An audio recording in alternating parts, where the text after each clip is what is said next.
Assalamualaikum warahmatullahi wabarakatuh. Alhamdulillahi rabbil alamin, wa bihi nasta'inu ala umuri dunya waddin.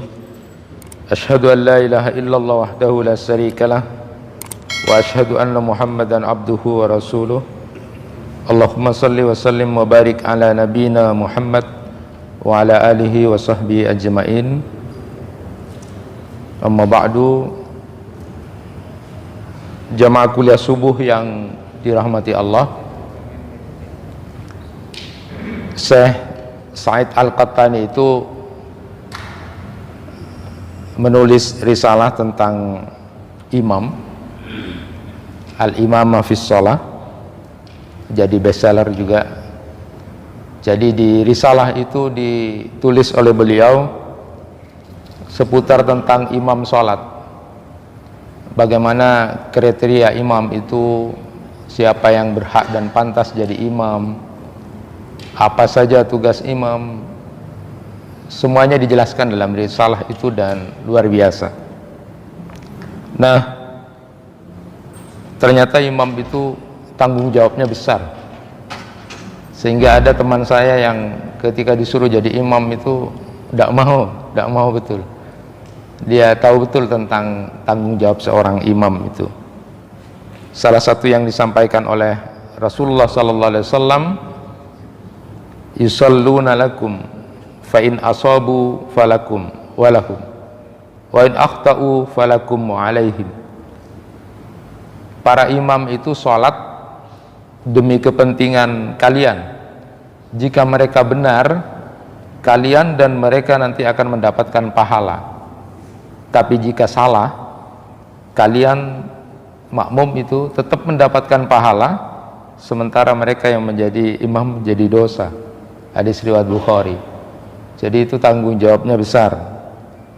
Namun demikian, Nabi SAW itu luar biasa, sudah mendoakan para imam termasuk muadzinnya. Rasulullah SAW itu bersabda, al-imamu dhaminun wal muadzinu mu'taminun. Imam itu memiliki tanggung jawab besar, sedangkan muadzin itu adalah penjaga amanat. Lalu kemudian Rasulullah mendoakan, Allahumma arsidil a'immah waghfir lil muadzinina. Jadi yang para imam itu sudah didoakan Rasulullah, itu hebat. Termasuk para muadzin itu sudah didoakan oleh Rasulullah, walaupun punya tanggung jawab besar seperti itu. Nah, salah satu tugas yang dilakukan oleh imam itu adalah biasanya, dan sudah kita maklumi bersama, memerintahkan kepada para makmum itu untuk merapatkan dan meluruskan shaf. Jadi Rasulullah itu sungguh-sungguh sekali, digambarkan seperti meruncingkan anak panah. Jadi sungguh-sungguh lah, rapat lurus itu sungguh-sungguh. Itu salah satu tugas dari imam untuk memerintahkan makmum seperti itu. Karena Rasulullah sallallahu alaihi wasallam yuqbilu alaina biwajhihi qabla ayyukabbara fayaqulu tarasu wa tadilu. Itu di antara hadis Rasulullah sallallahu alaihi wasallam. Jadi Rasulullah itu biasa menghadapkan wajahnya kepada kami para makmum. Lalu kemudian sebelum takbir Rasulullah menyuruh kami untuk rapat dan lurus. Nah, di berbagai hadis itu disebutkan filosofis rapat lurus itu untuk apa sih? Untuk apa sih? Yang pertama disebutkan dalam hadis itu adalah untuk menyempurnakan sholat, ya. Jadi rapat dan lurusnya shaf itu adalah untuk kesempurnaan sholat. Jadi sawu sufufakum fa inna taswiyata sufufi min tamamis sholat.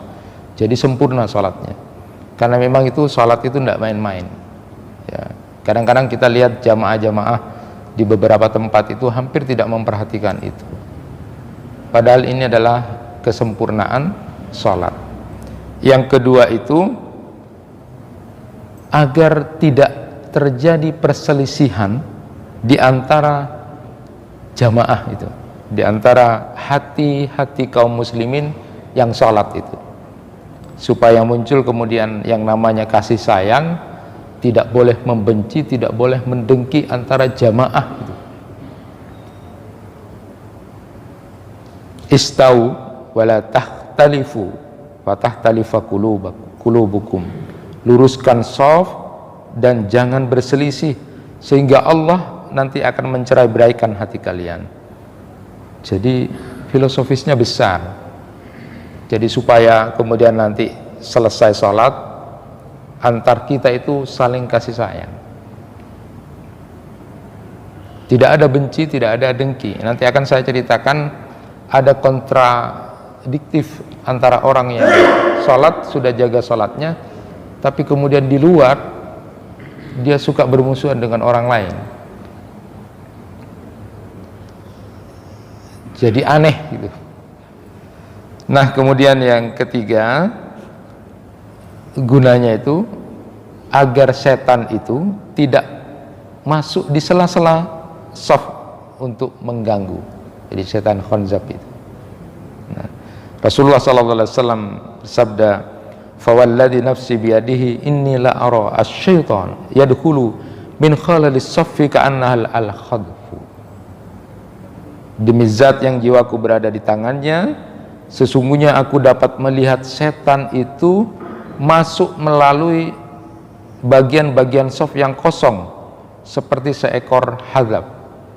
Jadi hadzaf itu kambing kecil dari Hijaz yang tidak punya telinga dan ekor. Jadi kecil, masuk di situ setan-setan. Jadi supaya tidak terganggu, supaya tidak diganggu oleh setan. Dan hebatnya di saat terjadi pandemi ini, polemik tentang rapat terutama itu jadi perdebatan. Jadi berdasarkan hadis ini, ya sudah pokoknya rapat-rapat saja, tidak usah peduli itu. Tapi di sisi lain, dengan kajian yang lebih komprehensif, bahwa kemudian ya sudah berjarak saja karena ini bahaya, darurat, berjarak. Nah, ketika berjarak itu muncul pertanyaan tentang hadis yang ketiga ini, gunanya kemudian rapat dan lurus. Kalau Rasulullah saja suruh rapat supaya kemudian tidak memberi kesempatan kepada setan itu ya, untuk kemudian bisa menggoda dan mengganggu. Tapi kemudian ada seseorang saja, saya tidak sebut orangnya atau tokoh, pokoknya seseorang saja yang sempat kemudian berkomentar untuk membenarkan berjarak itu, walaupun sebenarnya tidak elok ya, tidak penting untuk disampaikan. Jadi ketika berjarak nanti setan malah tambah bebas katanya. Terus dia berkomentar, biarkan saja setan sekalian taubat ikut sholat katanya. Itu kan tidak elok. Pendapat seperti itu kan tidak elok. Tetapi sudahlah, kita tidak bahas itu. Kita akan bahas sejauh mana, karena ini sebuah pengantar dulu, sejauh mana kita para jamaah ini bisa kemudian menjadikan tujuan imam menyuruh untuk rapat dan lurus itu sudah bisa kita aplikasikan dalam kehidupan keseharian. Jadi paling tidak kalau kesempurnaan sholat bagus, sudah bagus. Setan sudah tidak diberi kesempatan karena sudah rapat, kita berusaha untuk itu.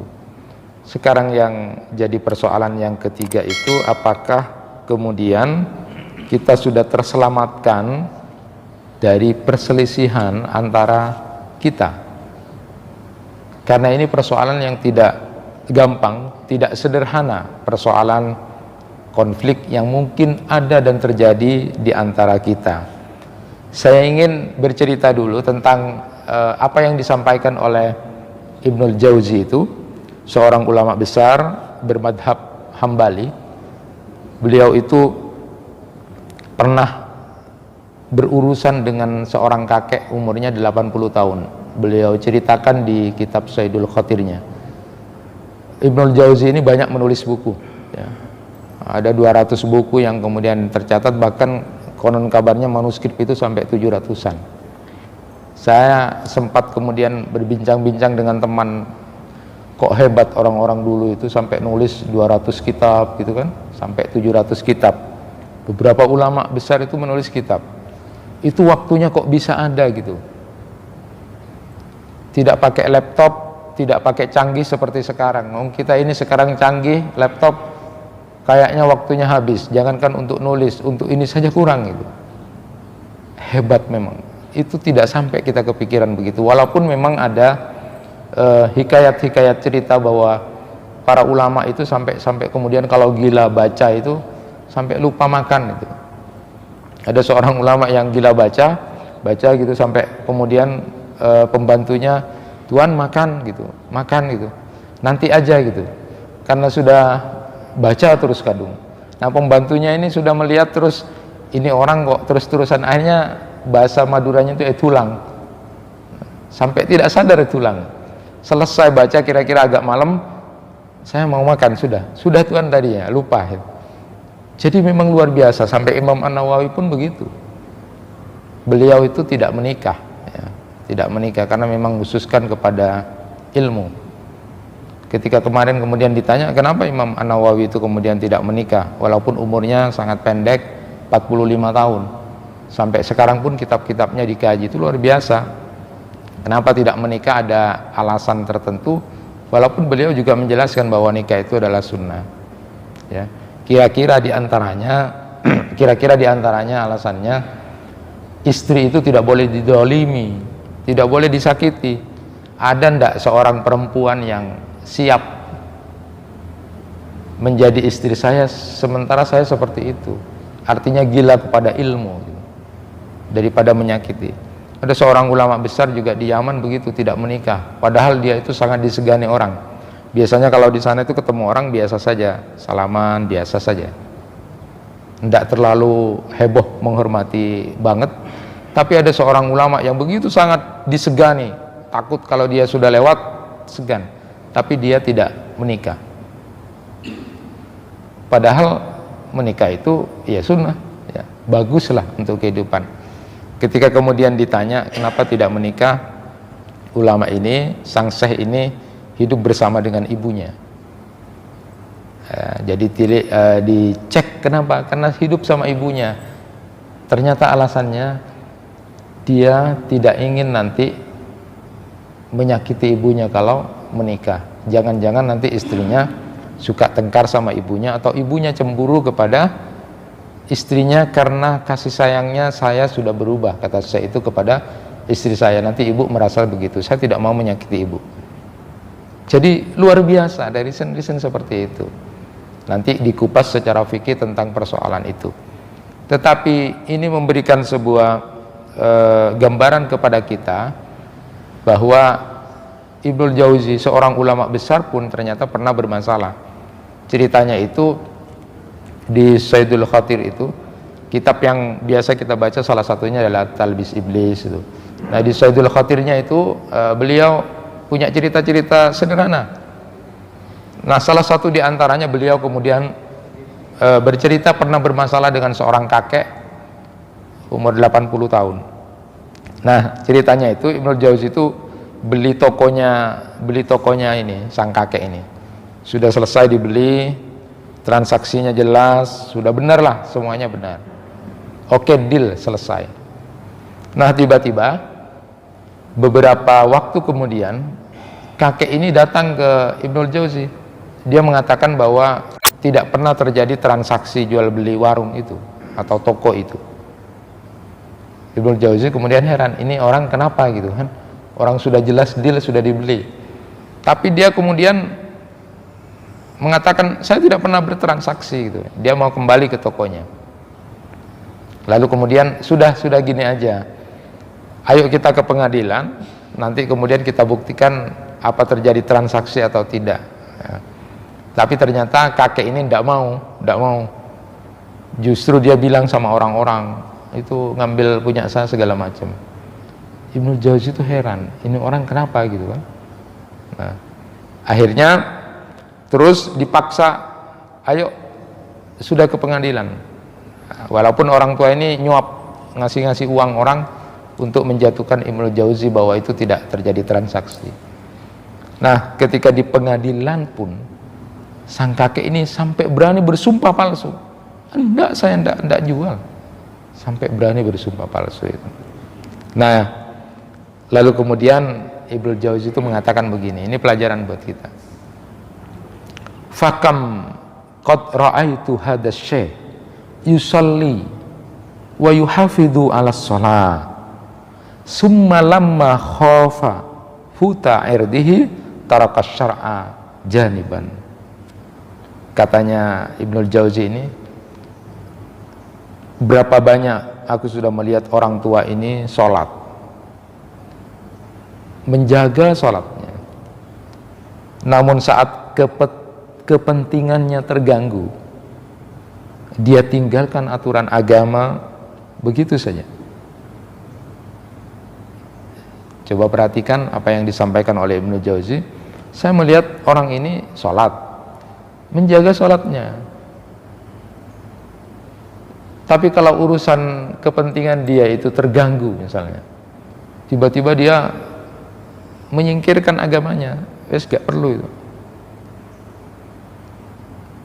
Makanya Umar bin Khattab itu sampai mengatakan begini, jangan kamu, ini cuma kritik dalam ya, kritik dalam itu kritik buat kita, jangan kamu terpesona dengan orang yang sholat ya. Bukan berarti kemudian tidak sholat, artinya hati-hati, jangan terpesona dengan orang yang sholat, tapi ceklah kalau dia mau tahu benar tidaknya urusan dengan uang. Jadi kalau urusannya dengan uang itu jujur, dia sholatnya bagus, tapi cek dulu dalam masalah keuangan. Jadi sholatnya bagus, tapi cek dulu, kata Umar bin Khattab. Jangan terpesona pada orang seperti itu, cek dulu jujur enggak dalam masalah uang. Itu Umar bin Khattab. Nah, apa yang disampaikan oleh Ibnu Jauzi ketika punya ada kasus seperti ini, dia sholat, dia menjaga sholatnya, tapi kalau urusan kepentingan dirinya, lalu kemudian agama itu ditinggalkan. Kalau saya memberikan contoh teori mir'ahnya Imam Al-Ghazali itu, hati itu kan cermin ya, cermin. Jadi kalau Rasulullah ditanya apa itu kebaikan, apa itu keburukan, lalu bagaimana, ya tanya pada hati kamu. Tapi kenapa kemudian kadang-kadang hati itu tidak bisa menjadi cermin? Ada teori tiga itu, teori mir'ah itu yang tiga. Yang pertama, hati itu harusnya menjadi cermin. Kenapa tidak bisa lagi? Karena terlalu kotor. Jadi sudah terlalu kotor cermin itu sehingga tidak bisa dijadikan cermin. Hatinya terlalu banyak dosa, maksiat, sehingga kemudian hatinya tidak bersuara yang benar. Yang kedua, cermin atau hati itu terhalang, jadi tidak bisa kita jadikan cermin karena terhalang. Nah, dalam konteks ini orang-orang itu banyak kemudian karena urusan kepentingan kemudian melemparkan agama itu saat-saat tertentu. Dan yang ketiga dalam teori mir'ah itu adalah cerminnya sudah terbalik, itu hatinya orang kafir. Nah, ketika itu sudah terjadi, sampai dibawalah intinya ke pengadilan. Walaupun sebelum ke pengadilan itu nyuap orang untuk menjatuhkan Ibnu Jauzi, itu bohong, tidak mungkin. Saya mungkin lupa, saya mungkin ditipu segala macam. Sampai kemudian hakimnya dibayar, ya, isu hoak macam-macam itu sudah disampaikan oleh orang ini. Tapi di pengadilan itu saat kemudian sebelum masuk ke pengadilan, Ibnu Jauzi itu sampai berpikir, wah orang ini tidak akan hidup sampai setahun. Ini sebelum setahun mati gitu. Dan ternyata betul, orang tua ini mati sebelum setahun. Jadi doa-doa ulama itu, ada yang dibegitukan itu kadang-kadang menjadi kenyataan. Oh, orang ini tidak hidup, setahun lagi, sebelum setahun udah mati. Ternyata mati orang itu. Dan ternyata waktu di pengadilan memang Ibnu Jauzi itu menang benar bahwa dia sudah melakukan transaksi itu. Walaupun di kitab Saidul Khatir itu tidak disebutkan apa sih masalahnya. Apakah anak-anaknya kakek ini, cucu-cucunya atau anaknya tidak setuju, atau kakeknya memang pikun, memang tidak disebutkan di situ. Kalau dalam fikih itu kan kalau jual beli kan ada batal atau tidak itu ada 3 opsi ya, opsi khiyar itu. Ada khiyar majelis, ada khiyar syarat, lalu kemudian khiyar aib. Jadi kalau khiyar majelis itu boleh membatalkan jual beli selama masih dalam tempat itu. Ada juga khiyar syarat, jadi bersyarat. Jadi misalnya 3 hari atau 2 hari coba aja, nanti kalau sudah cocok oke sudah. Jadi kalau sudah lewat berarti setuju, tapi bisa saja besoknya dikembalikan, itu boleh. Atau khiyar aib, karena ternyata barangnya mungkin ada yang cacat. Nah, itu tidak dijelaskan oleh beliau, tetapi menjadi penting bahwa ternyata di cerita ini Ibnul Jauzi itu sudah memberikan banyak gambaran bahwa ada suap menyuap, ada menghubungi orang, ada kemudian kebohongan, ada sumpah palsu, ada yang lebih aneh lagi. Ketika dia dalam konteks keagamaan sudah dia lakukan secara lahir atau secara penampakan, dia sholat dan menjaga sholatnya, tapi keluar dari sholat itu kemudian dia justru suka berselisih, suka bermusuh-musuhan dengan orang, dan itulah yang kemudian menjadi aneh sebenarnya. Kenapa? Karena Rasulullah SAW jangankan dalam kehidupan yang sesungguhnya, dalam kehidupan sholat saja, berjamaah sholat yang itu merupakan sebuah gambaran untuk mengajak kita menjadi sungguh-sungguh, ternyata banyak yang kemudian menyimpang dari hasil sholat itu, gagal untuk mengambil filosofi sholat yang sesungguhnya Allah itu sangat sayang kepada hambanya, selama hamba-hamba itu juga saling menyayangi. Dan itu bukan perkara yang sederhana. Masyiral muslimin rahimakumullah, maka penting kalau kita betul-betul mencintai Rasulullah, untuk semakin ittiba kepada Rasulullah itu penting harus kita lakukan. Di antaranya adalah dalam konteks berinteraksi, supaya kita kemudian bangun persaudaraan tanpa ada rasa benci, kedengkian dan sebagainya. Rasulullah SAW sudah mengingatkan itu di hadis Al-Arba'in itu, Imam An-Nawawi di hadis yang ke-35, Rasulullah SAW bersabda, la tahasadu wala tanajasu wala tabaghadu wala tadabaru wala yabi' ba'dukum ala bai'i ba'din wa kunu ibadallahi ikhwana.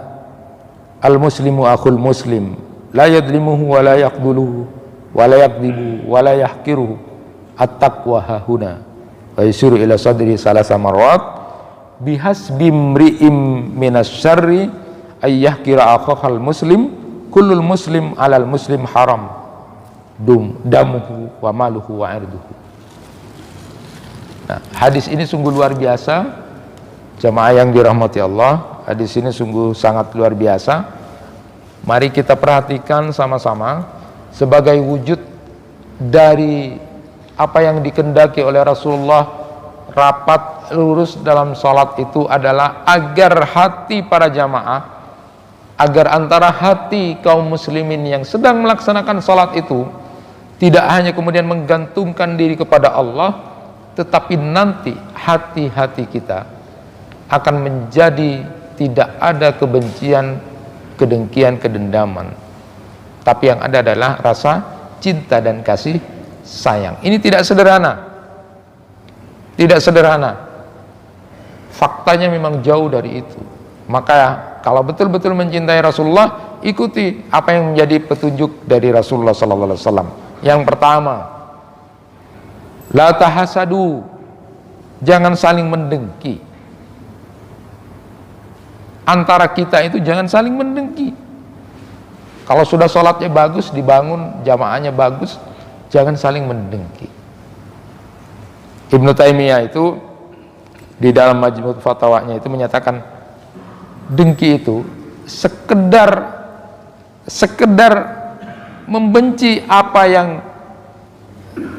diterima atau dilihat nikmat yang diterima oleh saudaranya, itu sekedar membenci saja, itu sudah dengki.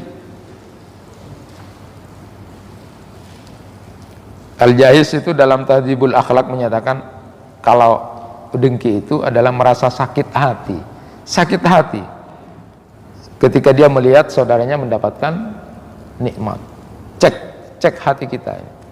Karena orang yang ke surga itu ternyata yang sudah masyhur dan populer itu adalah seorang pemuda yang masuk surga itu adalah orang yang biasa saja ibadahnya tapi hatinya bersih.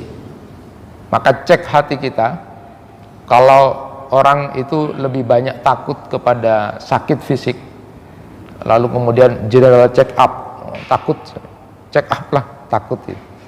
Pernah enggak ngecek hati saja, posisinya di mana? Sampai ada sekarang viral itu disampaikan, coba cek kita sebenarnya di mana. Jujur saja, dalam keseharian kita lebih takut merasa diawasi Allah atau takut kepada CCTV? Jadi kalau orang kantoran itu diberi pertanyaan begitu kan, atau orang-orang dilihat dulu ada CCTV tidak kalau orang mau berbuat jahat. Lebih takut pada CCTV atau merasa diawasi Allah? Yang lebih hebat itu kan sekarang orang lebih takut CCTV, nanti jadikan bukti saya ketahuan gitu kan. Tapi selama ini kemudian, apakah kemudian tidak merasa diawasi oleh Allah? Cek. Kita jujur saja, cek. Kalau tidak ada CCTV, terus Allah itu apa? Kita jawab. Nah, cek. Kalau kemudian ada saudara kita dapat nikmat, lalu kok kita sakit hati, ini apaan ini? Apa yang terjadi pada diri saya ini? Saya sudah sholat, saya sudah menjaga sholat, ada apa itu? Kok kemudian Allah memperselisihkan saya harus seperti itu? Ibnu Mandur itu menyatakan di Lisanul Arab, hasad itu lebih parah lagi. Engkau berangan-angan nikmat itu hilang dari saudaranya, atau kemudian bahkan berpindah. Kalau dalam bahasa Al-Quran itu, di Quran surat Ali Imran 120, intam saskun hasanatun tasuhum wa intusibkum sayyi'atun yafrahu biha. Jika kamu mendapatkan kebaikan, dia itu bersedih hati, tetapi jika kamu dapat musibah, dia malah senang. Itu bahasa Al-Quran. Ini sudah sakit mental ya. Jadi kalau kita kemudian dapat nikmat, lah kok dia yang jadi sakit hati. Tetapi kalau kita kena musibah, dia senang. Nah, kalau ada seperti itu jiwa kita, mental kita, hati kita, cek, itu berarti ada yang sakit. Nah, Rasulullah mengingatkan, jangan saling mendengki. Percaya enggak sama Rasulullah? Nanti akan kita kupas dengan raditu billahi rabba wa bil islami dina wa bi muhammadin nabiyya wa rasulah. Salah satu praktek dari bacaan dzikir itu adalah percaya kepada Rasulullah, jangan saling mendengki. Nah, kenapa orang sampai saling dengki itu? Itu di kitabnya Imam Al-Mawardi Adabud Dunya Waddin itu, beliau menyatakan paling tidak pertama, orang itu dengki karena memang sudah benci, karena sudah rasa permusuhannya sudah ada, tidak habis-habis. Padahal ini adalah sesuatu yang tidak disukai oleh Allah. Kalau rasa permusuhan itu tidak habis-habis. Jadi aladul hisam itu, rasa permusuhan yang tidak habis-habis itu paling tidak disenangi oleh Allah. Nah, kalau kita kan enggak, kita senang memelihara untuk saling bermusuhan itu. Latinara, tak suka na pokok nangkok lah, karwada lah. Jadi alhamdulillah kita biarkan itu. Nah, itu sebabnya karena benci, rasa permusuhan yang begitu sangat dalam dan tidak mau kemudian. Nah, yang kedua disebutkan di situ, karena orang yang didengki itu memiliki keutamaan atau nikmat yang tidak bisa dia raih, sehingga kemudian dia selalu mendengki orang yang dia dengki itu. Jamaah yang dirahmati Allah, menarik apa yang disampaikan oleh Ibnu Taimiyah itu tentang dengki itu di Majmu' Fatawanya. Beliau menyatakan begini, memang tidak ada seorang pun yang kemudian bersih, tidak pernah tidak dengki itu. Tetapi orang yang mulia, kata beliau, adalah saat dia dengki itu tidak ditampakkan dari perkataan dan perbuatan. Tidak ditampakkan itu orang yang mulia. Gak ada orang yang kemudian tidak pernah dengki itu. Tetapi mulia, dia orang yang baik kalau tidak ditampakkan dengan perkataan dan perbuatan, tetapi menjadi orang yang tercela.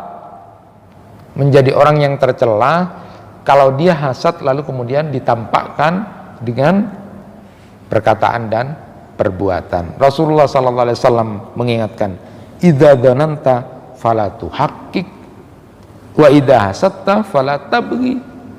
Jika engkau menduga, jangan kemudian pastikan.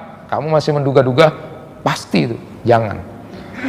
Begitu juga ketika kamu hasad, jangan kemudian engkau ikuti dengan sesuatu keburukan, misalnya membicarain, menjatuhkan, memfitnah dan sebagainya, atau kemudian membahayakan. Nah, ingat,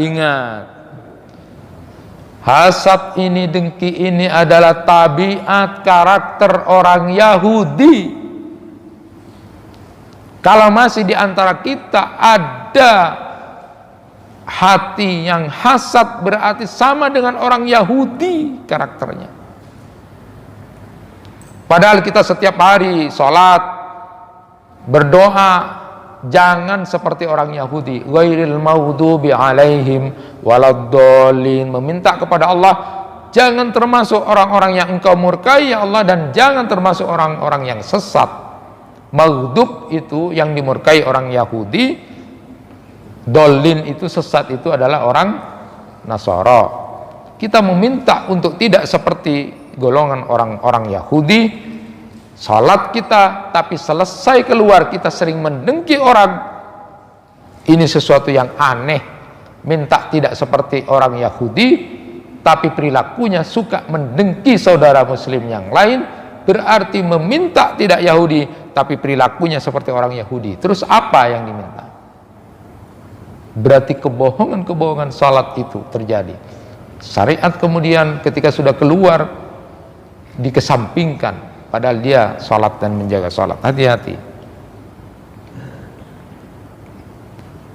Paling tidak kita harus ingat bahwa betapa sangat tidak baiknya menjadi orang hasad dengki itu, sehingga Rasulullah menyatakan jangan saling mendengki. Kerugiannya ada 3 paling tidak. Pertama, orang yang dengki itu seolah-olah tidak menerima takdir Allah, dan ini berkait dengan iman loh. Ini bukan persoalan kecil, ini iman. Seolah-olah dia kemudian tidak terima dengan takdir Allah. Malam yarda bi qada'i falyaltamis rabban siwaya. Siapa yang tidak ridha dengan takdirku, cari Tuhan yang lain aja. Jadi ketika saudaranya dapat nikmat lalu kok dia yang tidak terima, kok hati kita yang sakit, itu aneh. Cari aja Tuhan yang lain. Anda tidak terima dengan takdir. Hati-hati, ini persoalan iman. Padahal hanya persoalan hasad. Dia sudah bangga dengan salatnya, dia sudah bangga dengan sedekahnya macam-macam, tapi dia memelihara hasad. Padahal ini ada kaitannya dengan iman. Yang kedua, akan menghapus banyak amal-amal. Itu sudah jelas. Iyyakum wal hasada fa innal hasada ya'kulul hasanat kama ta'kulun narul hatabah. Jangan jauhi hasad itu. Hasad itu akan banyak memberangus kebaikan-kebaikan yang sudah dilakukan, sebagaimana api membakar kayu bakar. Kecil, sederhana. Maka Rasulullah mengingatkanlah, tasadu, jangan di antara kalian jangan saling mendengki. Dan yang ketiga itu adalah menyeret pelakunya itu hampir kepada kekufuran, karena dia tidak merasa bersyukur kepada Allah karena ngurus nikmatnya orang lain, sedangkan nikmat yang dia terima tidak diurus. Dia sudah banyak nerima nikmat, tapi kok ngurus nikmatnya orang, kufur. La in syakartum la azidannakum wa la in kafartum inna adzabi lasyadid. Nah, betul-betul bahwa hasad ini berbahaya, bisa mengotori persaudaraan. Padahal Rasulullah SAW sudah menyampaikan, la yu'minu ahadukum hatta yuhibba li ahihi kama yuhibba li nafsi kama yuhibbu li nafsihi. Belum dikatakan sempurna iman seseorang itu sebelum dia mencintai orang lain sama seperti mencintai dirinya. Dan ini memang tidak mudah, tidak sempurna iman seseorang itu sebelum dia mencintai saudaranya seperti mencintai diri. Hampir kita belum. Hampir kita belum untuk sampai seperti itu. Mencintai orang lain sama seperti mencintai, hampir belum. Apalagi kemudian dikotori dengan hasad itu. Rasulullah sallallahu alaihi wasallam mengingatkan, warda bima qasamallahu laka takun agnan nas. Terimalah apa yang Allah berikan kepada kamu, maka kamu akan menjadi manusia yang paling kaya, kata Rasulullah sallallahu alaihi wasallam. Nah, tetapi di sisi lain kita diperintahkan juga untuk berdoa minta perlindungan kepada Allah dari kejahatan, dari jeleknya orang yang hasad kepada kita.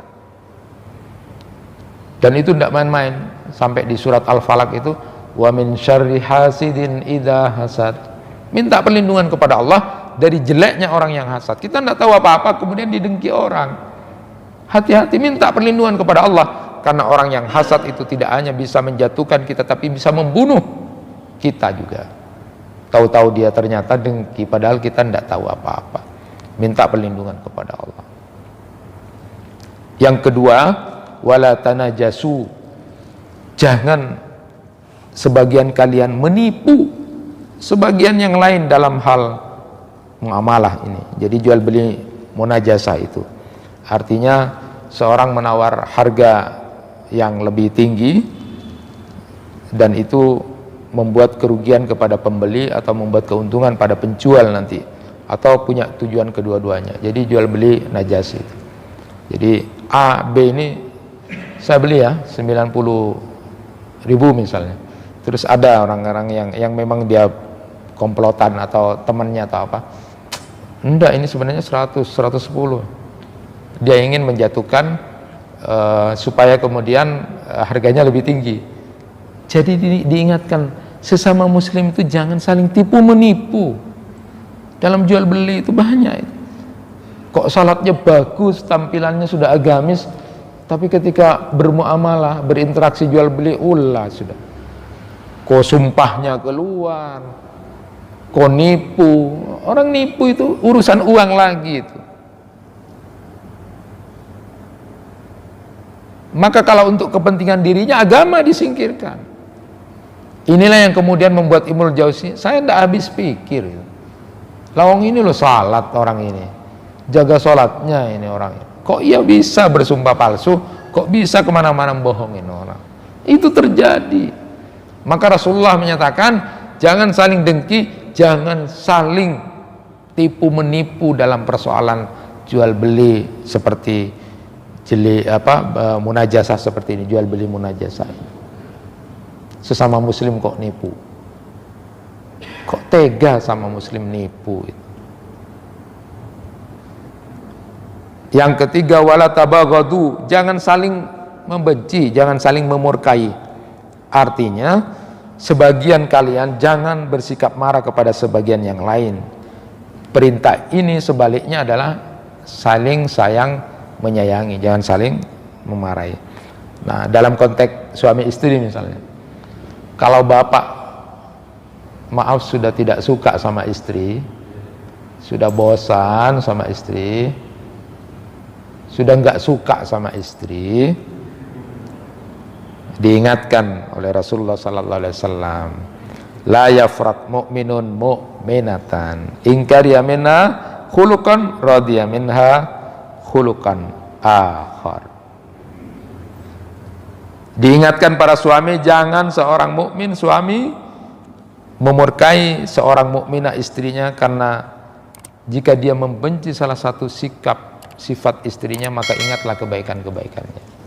Nah, saya sering kalau dalam bimbingan perkawinan itu bilang, ya ingatlah kenapa bapak dulu mencintai istri, kenapa memilih menjadi istri. Kalau sekarang udah tidak suka, karena tidak suka begini-begini segala macam, ingat saja istrinya, kebaikan-kebaikan istrinya. Apa kebaikan istrinya? Ingat, dulu bapak mencintai dia karena apa? Ingat itu aja. Tapi kalau bapak yang sudah tertutup, tak ada, coba tapi itu tidak jujur. Jadi artinya jangan saling benci lah, jangan saling benci. Ada lacu tak totop. Jadi kalau saya bimbingan, kalau ada pertengkaran suami istri, coba ibu tulis kejelekan bapak yang tidak disukai dari bapak, tulis bapak apa kejelekan dari istri bapak. Si istri itu baik, tidak ada itu tulisannya bagus bapak sebenarnya ya. Tapi bapak nulis, wah sudah seng cerewet, seng minta pes terus, dicatat banyak sekali itu. Ternyata ketika dicek, karena dia mau kawin lagi gitu. Artinya ini peringatan buat kita, jangan saling benci. Kalau benci pada seseorang, jamaah kita tidak suka misalnya ada sesuatu yang dibenci dari dia, perbuatannya, jangan kemudian terus jadikan musuhan, jangan. Ingat kebaikannya dia. Oh Pak ini itu baik kok, saya jadi hilangkan yang jeleknya itu. Yang tidak saling membenci, sehingga jamaah lurus rapat itu kemudian muncul. Wala tadabaru, jangan saling membelakangi. Ini lebih detail lagi Rasulullah. Jadi jangan saling membelakangi pas salat bubur. Jadi saling membelakangi pas tanya apa itu. Apa itu? Nanti kalau sudah qomat semuanya sholat, tapi setelah keluar saling membelakangi. Apa itu? Wes sholatnya, wes sholatnya bagus, wes koyok-koyok wes sama Allah. Di belakang keluar itu saling dari jauh sudah Orang muslim mau gini, kapan kemudian ada berubah? Katanya percaya sama Rasulullah, wala tadabar, jangan saling membelakangi. Bahkan Rasulullah SAW menyatakan, la yahilu li muslimin ayyahjura ahaw fawqa salasin falyaltaqiyani fayasuddu hada wa yasuddu hada wa khairuhuma alladhi yabda'u bis salam. Tidak halal bagi seorang muslim mendiamkan saudaranya lebih dari 3 hari. Keduanya ketika bertemu tidak saling menyapa. Namun orang yang berpaling, ada yang berpaling, satunya juga berpaling. Orang yang paling baik di antara keduanya yang pertama mengucapkan salam. Nah, Bapak koreksi, Ibu koreksi, lebih dari 3 hari sudah ya. Sering kita lebih dari 3 hari. Padahal Rasulullah menyatakan. Dan ada riwayat yang lebih keras lagi. La yahillu li muslimin ayyahjura akhahu fawqa salasin faman hajara fawqa salasin famata dakhalan nar, rawahu Abu Daud. Tidak halal bagi seorang muslim untuk mendiamkan saudaranya lebih dari 3 hari. Siapa yang mendiamkan saudaranya lebih dari 3 hari, kok tiba-tiba mati dia, ke neraka dia. Ke neraka dia. Saling mendiamkan karena ada permusuhan, saling mendiamkan lebih dari 3 hari, seminggu kemudian mati dia, ke neraka dia. Apa ndak takut? Maka luruskan shop, rapatkan shop, maknanya jangan saling berselisih nanti sesudah ini. Munculkan, tumbuhkan kasih sayang sesama kalian. Wala yabi ba'dukum ala bai ba'din. Jangan sebagian kalian membeli barang yang sedang ditawar orang lain. Ini juga etika, ya. Jangan, makanya dalam nikah juga jangan menghitbah perempuan yang sudah dihitbah, kecuali sudah jelas sudah tidak ada lagi. Kalau lagi ditawar, jangan. Saudaranya nawar 50 ya, tahu-tahu engkau bengal sabitak potong polo, jangan. Selesaikan dulu. Jadi kalau sudah tidak jadi, tidak boleh, sudah tidak boleh pokoknya, terus ada itu boleh. Jadi selesaikan dulu urusan saudaranya. Coba selacu dalam konteks menikah juga begitu. Dilamar terus kemudian melamar itu tidak boleh. Al-hidbah al-hidbah itu tidak boleh, kecuali yang melamar pertama itu orang jahat atau orang jelek. Rasulullah SAW melanjutkan, wa kunu ibadallahi ikhwana, dan hendaklah kalian menjadi hamba-hamba Allah yang bersaudara. Al muslimu akhul muslim, la yadlimuhu wa la yahdulu wa la yahkiru. Orang muslim adalah saudara bagi muslim yang lain, tidak boleh menzalimi, tidak boleh menelantarkan, dan tidak boleh menghinanya. Lalu kemudian Rasulullah menggambarkan, bihasbi mri'im minasyarri ay yahqira akhahu al muslimah. Cukup disebut muslim yang jelek kalau dia suka menghina saudara muslim yang lain. Kullul muslim alal muslim haramun damuhu wa maluhu wa irduhu. Setiap orang muslim atau atas muslim yang lain itu haram darahnya, haram hartanya, dan haram kehormatannya. Dan ini sering disampaikan oleh Rasulullah di khutbah-khutbah beliau, disampaikan. Sering itu khutbah Rasulullah itu menyampaikan itu di hari Idul Kurban, haji wada beliau, Arafah. Sering Rasulullah menyampaikan, haram antara kalian saling mau membunuh, saling bertengkar, haram, tidak boleh. Saling kemudian ingin berebut kehormatan kalian atau menjatuhkan kalian atau mengambil, menipu harta saudara kalian, haram. Diingatkan terus oleh Rasulullah SAW. Betapa luar biasanya. Sedikit saja, cerita hanya sedikit saja. Ketika Rasulullah bersama para sahabat, jalan sama sahabat, naik kuda itu, lalu ada sahabat yang tertidur. Karena ada sahabat yang tertidur itu, lalu kemudian oleh sahabat yang lain, kalinya diambil, kaget dia bangun. Rasulullah mengingatkan, la yahillu li muslimin ayyuwi'a musliman. Tidak halal bagi seorang muslim itu untuk menakut-nakuti saudaranya yang lain. Hanya kayak bercanda gitu. Jadi jalan sama Rasulullah, ada sahabat ya. Lalu kemudian ada yang tertidur, lalu kemudian ada sahabat yang lain kira-kira bercandalah, dikagetin, bangun gitu. Kaget. Rasulullah sudah menyatakan tidak halal, nggak boleh itu nakut-nakutin sesama muslim, apalagi dengan perbuatan-perbuatan tadi itu. Betapa kemudian kita mengentengkan kehidupan sosial kita, padahal kita sudah merasa terbangun jamaah, lurus dan rapat saf kita, tetapi dalam kehidupan sehari-hari kadang-kadang kita jauh dari itu. Maka Rasulullah mengingatkan, jadilah orang yang bersaudara. Jadi mulai sekarang dan seterusnya, untuk membangun persaudaraan, membentuk saf lurus dan rapat itu, mari kalau bertemu dengan wajah yang berseri-seri. Bahkan disebutkan ada seorang tabi'in itu menyatakan, tanda bagus akhlaknya seseorang itu kalau berbicara dengan orang dengan senyum, tak ngomong-ngomong gitu. Jadi dengan senyum, saling memberi nasihat, menjaganya.